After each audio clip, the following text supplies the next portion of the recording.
In this video, I'm going to show you how to download and install Granny Chapter 2 on your PC or laptop. First, we need to download the Steam app. Open your Google Chrome and search for store.steampowered.com.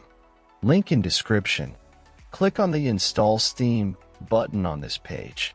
Once you've done that, at the top right corner of your screen, click on the .exe file and open it.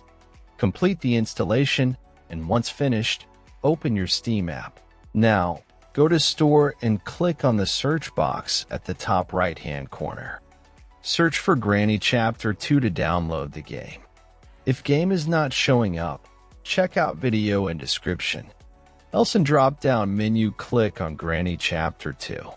Then scroll down until you see Add it to the cart button. Click on it.